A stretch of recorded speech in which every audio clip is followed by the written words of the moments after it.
Hello and welcome to my channel, In Search of Wonder. My name is Anne, and today, let's talk about that. What do I mean in search of wonder anyway?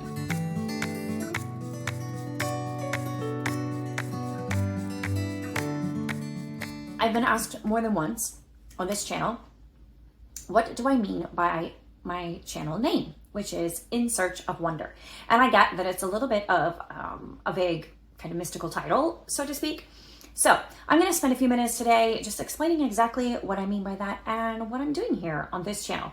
What is wonder? First of all, it's kind of like a nebulous word that needs a little definition, I think, as to exactly what I mean when I say wonder. And the truth is, wonder means a lot of things. To me, it means curiosity, for one thing. A curiosity about the things that you see and the things that you hear and the things that happen in your life. The kind of curiosity that has questions that start with the words, I wonder why? Why does this happen? What makes this happen? So when I think of wonder, I think first and foremost, curiosity. And then I also think of pondering. There's an element of pondering in the word wonder, where you ponder the reasons behind things that happen. When you ponder other people's reactions to something or your own reactions to something, when you ponder deep mysteries of life that don't really have clear-cut answers, but you ponder them and you think deeply. I do love pondering heavy, weighty things and working them out in my mind and trying to come to a solution. Not every question has an answer. I'm being okay with that. And that has been a struggle for me, but that's also part of the wonder, because if everything had an easy, obvious answer, then there would be nothing to wonder over, right? So learning to be happy with the process of pondering, even if you don't arrive at any conclusions in the pondering. And also for this idea of wonder, I think of admiration, like taking the time to admire things, particularly things that are beautiful, but anything that is good and true and beautiful, taking the time to admire it, to appreciate it, and just taking the time to admire that beauty that exists all around you and noticing it. I guess that's the biggest element is noticing that beauty and noticing something that is really very good and or something that is really true, that resonates in your heart and your mind and impacts you in a powerful way. Taking the time to notice it and observe it and admire it, to me, that is wonder. And then there's also a sense of enchantment in the idea of wonder. Like, it's not just the physical, practical, mundane elements of life that we interact with on a daily basis. It's the layer beyond it, the layer beyond our five senses that is enchanting. And that takes time and effort for most of us to look past the tangible and see the intangible and take the time to appreciate it and to ponder it and to admire it. One podcast speaker I heard said, described it as looking beyond the veil or lifting the veil and seeing what is beyond the reality of our daily life to the things outside of it that are just as real, but we don't see them. They're intangible. And that's kind of a difficult thing to explain. And it can come in a variety of ways. It can be, more fantastical and mystical, or it can be more basic, like feelings and experiences and shared communication between people. All of those things have their own kind of enchantment. Anything that's not like physical, tangible in the moment, but is kind of like something more that we experience with our spirit and our soul rather than with our physical body. And then finally, I also think of exploration. I think of wonder as exploring, pushing limits of yourself and of your environment and of your thought process, of your creativity, just exploring what is beyond what you have experienced thus far. What else can be experienced? What other experiences are there out there that you can engage in? And to me, that also is part of the sense of wonder. And to me, what that looks like in reality and why I named this In Search of Wonder is because I want to take the time to do that, because all of this takes a little bit of time. It's so easy for me, and I think for so many of us who live in the Western world, it's so easy to get distracted by the here and the now and the list of things that we need to get done today and the priorities that we have in our life and relationships that we have and all of that stuff. The jobs that we have, money issues, health issues, etc. It's so easy to get all wrapped up in that stuff and to forget that there is a whole other level and a whole other layer of life that we are just ignoring. And I want to have the fullest, richest experience of life by experiencing the wonder of all of those moments that I can. But it takes concerted effort to make myself stop and look and ponder.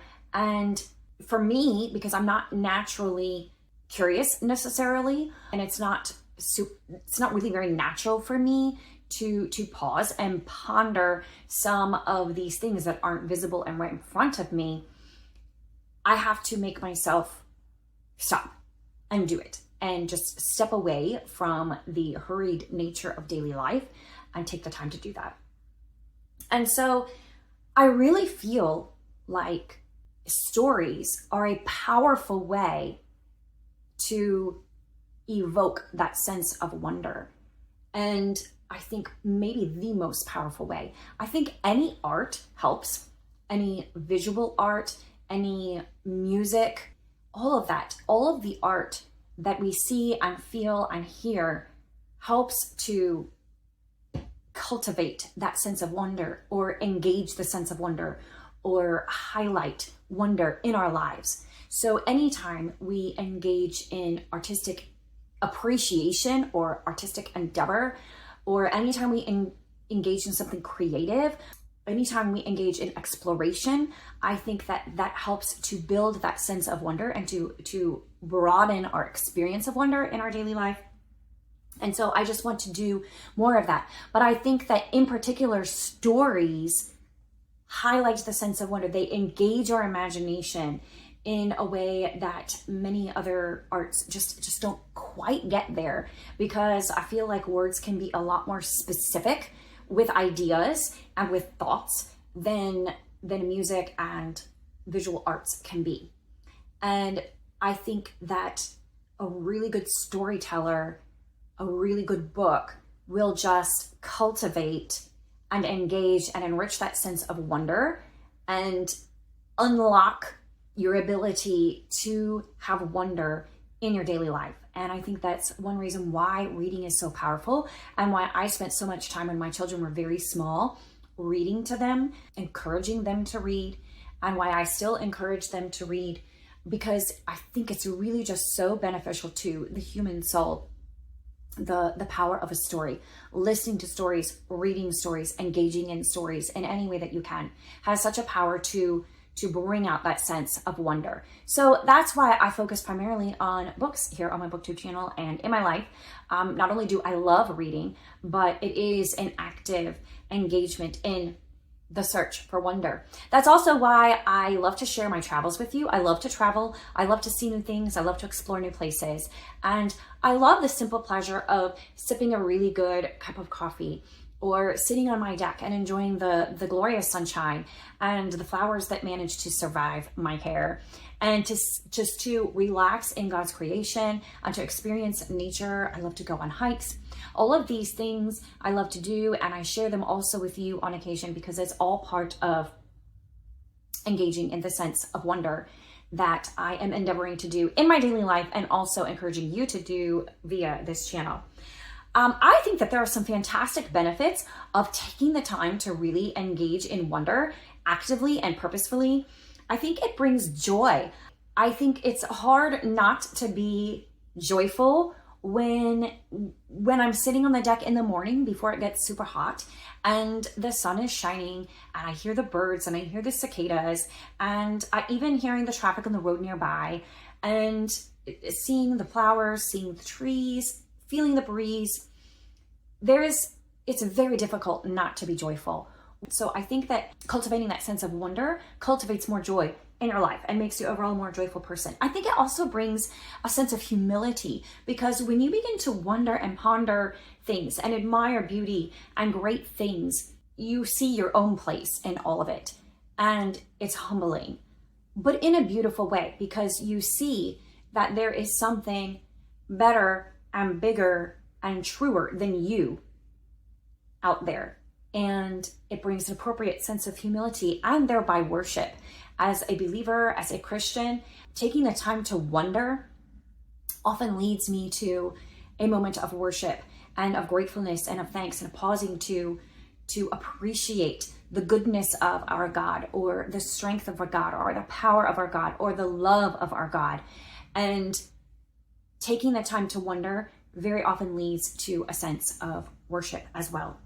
And also, I think that having a strong sense of wonder really helps to cultivate empathy, which leads to compassion, and it helps you to understand other people better. And the imagination that you employ in the concept of wondering helps you to put yourself in other people's shoes and to imagine their perspective, even if you don't agree with it or think that it's the right perspective. Even when you say that's the wrong perspective, if you can still at least imagine from their perspective, or wonder about the other side and what the other side is thinking, that gives compassion and helps you to be able to relate to other people and to interact with them on a more positive way, because you are able to just imagine better what they're thinking, something outside of your own self. It gets you out of your own head and into something greater and bigger than, just what's going on in there.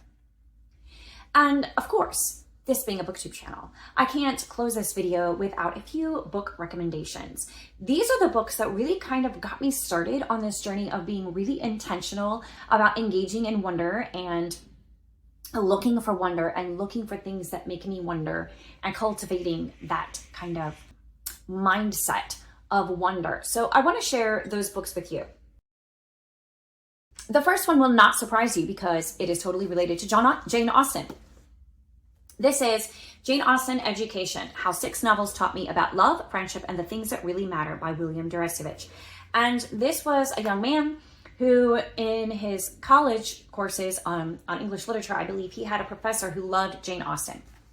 And at first, this young man was very skeptical, because what could Jane Austen have to say to him? But as he read through each of Jane Austen's novels at different periods in his life, as he was coming of age, so to speak, and maturing and growing into his adulthood, he learned important lessons from Jane Austen. And this is the one part of his discussion on the book Northanger Abbey. And in Northanger Abbey, there is a scene. Well, let me just read this section here. One day, it was Northanger Abbey, and he, my professor, called my attention to a scene I hadn't thought about before. It's the one where Catherine tells Henry, "I have just learned to love a hyacinth," he said. "Now that's exceedingly interesting, don't you think?" I guess so, I said. Not an unusual response on my part. "Well," he went on, "Austen is saying that we need to learn to love things, that it doesn't just happen by itself. That's not an obvious idea." "No, I guess not," I said. "Love is supposed to be completely spontaneous and natural, like love at first sight." "Right," he said. "But the most remarkable thing is we can learn." And think about what Henry says in response. He could apparently recite the scene from memory, but I needed a little help. "Who can tell," he quoted, "the sentiment once raised, but you may in time come to love a rose. The mere habit of learning to love is the thing." The habit of learning. If Catherine could learn to love a hyacinth when she was 17, my professor was telling me, or rather Austen was telling me through my professor, I could keep learning to love new things my whole life. And so then he goes on and engages in a whole discussion about this concept and about how imagination plays a part in this learning to love things and the process of learning. Like, how did Catherine learn? She says to Henry, she says, "Your sister taught me. I cannot tell how. Mrs. Allen used to take pains year after year to make me like them, but I never could till I saw them the other day in Milsom Street. And so then the author of this book, he goes on to say, young people, Austen was saying, need to learn to be young, must be woken up to the world's physical beauty, the loveliness of hyacinths, as well as to their own moral beauty, the capacity to love them. They need to be taught somehow by older people, people who have learned it already, people like the Tilneys or my professor or Jane Austen, taught by example, I cannot tell how, not the pedantic taking of pains we can too well imagine Mrs. Allen having employed. And then he goes to talk about the need of having teachers in our lives to help us to learn to love things that are beautiful. And his professor ends by saying, Austen is saying that it's important to spend time with extraordinary people, he said with a twinkle in his eye. So that's what I advise you to do. Spend time with extraordinary people. And I remember at the time that I was reading this book, this was a couple of years ago, and we were having some training sessions at work. So this would have been in August, a few years ago. And one of the main themes that we were discussing that year in our training was the concept of wonder, and how do we cultivate wonder in our students to engage them in the learning process and to teach them to love learning and to love the things that are good to learn.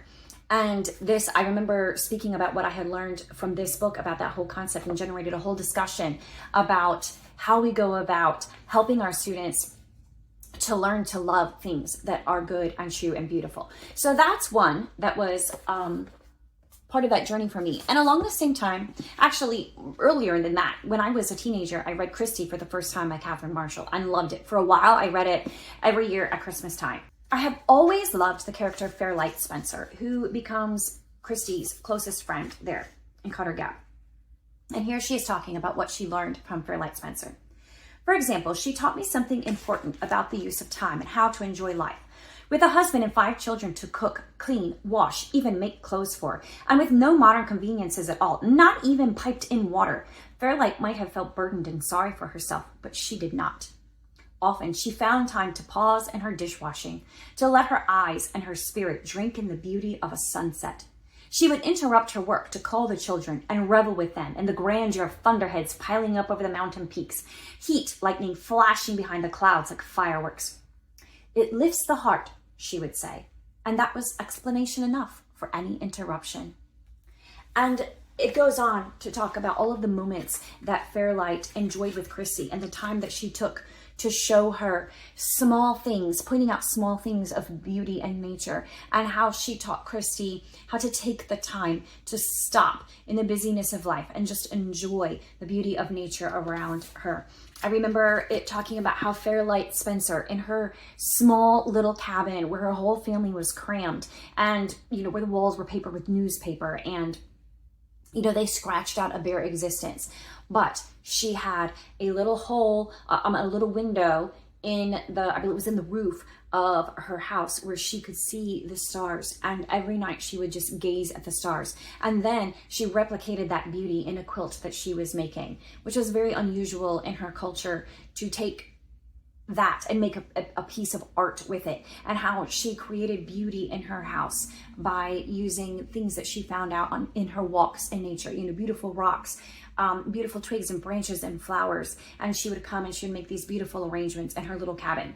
And I was so inspired by the character of Fairlight Spencer. One year on my Instagram, which is not my current Instagram channel, but one year I vowed to every day take a picture of something beautiful that just caught my eye. And I did pretty well. I didn't quite get every single day, but it was a wonderful challenge to me just to be on the lookout for beauty and to take the moment to admire it, like Fairlight Spencer does in Christy. Another inspiring character for me is Anne of Green Gables. Anne of Green Gables is always taking the time to wonder about things. She lets her imagination run away with her. And sometimes, of course, it gets her into trouble because there's a downside to everything, right? But her imagination also, it rubs off on Marilla, and it rubs off on Rachel Lynde, and it softens their personalities, and it gives them perspective, and it helps them to see a life beyond the mundane things of their farm life that they have been used to up until this point. And Anne is such an enriching character in the lives of the people that she meets because of her ability to imagine things beyond what they actually seem to be right in front of you. But she sees a whole world beyond that, and she takes the time to think about it and to ponder it and to imagine things. One of my favorite scenes is when Marilla is trying to educate Anne on matters of religion. And Anne certainly doesn't know much about Christianity, but she does give Marilla a bit of an education herself. She says to Marilla, "That," she said, pointing to the picture, which was a rather vivid chromo entitled "Christ Blessing Little Children. "I was just imagining I was one of them," one of the children gathered around Jesus, "that I was a little girl in the blue dress, standing off by herself in the corner as if she didn't belong to anybody, like me. She looks lonely and sad, don't you think? I guess she hadn't any father or mother of her own. But she wanted to be blessed too, so she just crept shyly up on the outside of the crowd, hoping nobody would notice her, except him. I'm sure I know just how she felt. Her heart must have beat, and her hands must have got cold, like mine did when I asked you if I could stay. She was afraid he mightn't notice her. What is likely he did, don't you think? I've been trying to imagine it all out. Her edging a little nearer all the time until she was quite close to him. And then he would look at her and put his hand on her hair, and oh, such a thrill of joy would run over her. But I wish the artist hadn't painted him so sorrowful looking.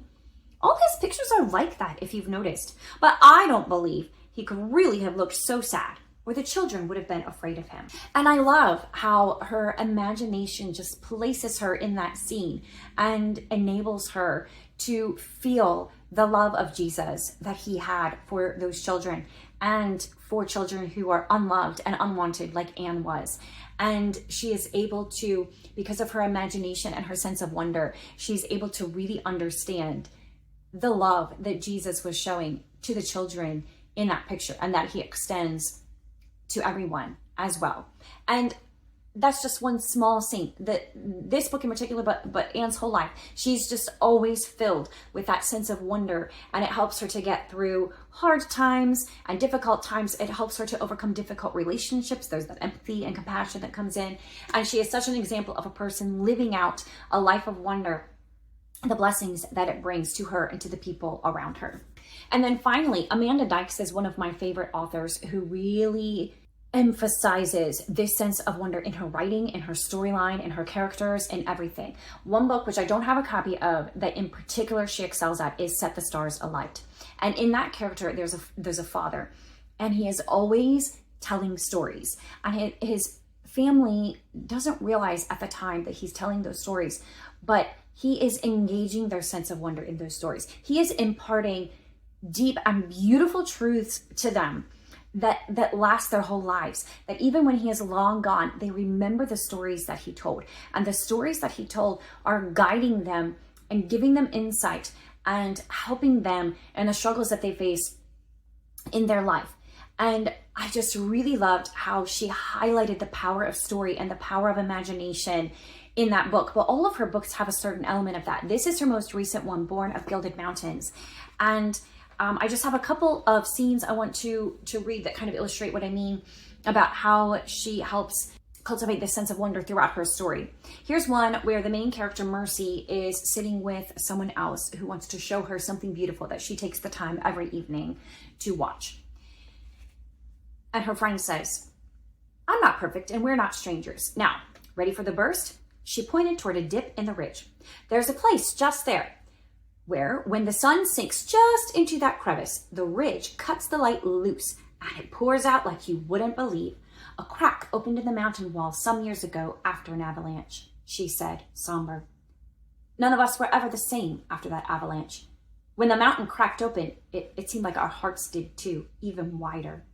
But then we saw what it made way for. Watch. The pale sun seemed to move more swiftly at the ridgeline. And just as Ellen said, when it reached the crevice, light seared in a last luminous outpouring so bright, it burned. Ellen clasped her hands together and shook her head in wonder. It never gets old. It's too easy to miss when you get used to it, but it's always there, sure as the sun. It's beautiful on its own, but knowing it came after a tragedy too great for any person to bear. It's a daily reminder that light will break into our darkness. I love that passage so much. And then here's another one that kind of is like highlighting sort of what this book is about. And it's Mercy contemplating now as she's observing a community event and she's seeing all the people in this community gathered. It was all so simple, so very ordinary.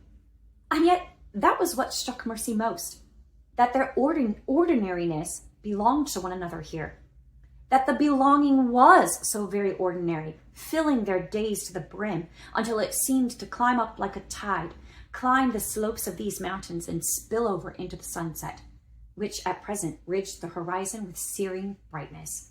It was a gold unlike Mercy had ever seen, as if its climb over the mountains refined it into its purest, most urgently benevolent form. And so there's a lot of beauty in the ordinary moments of life.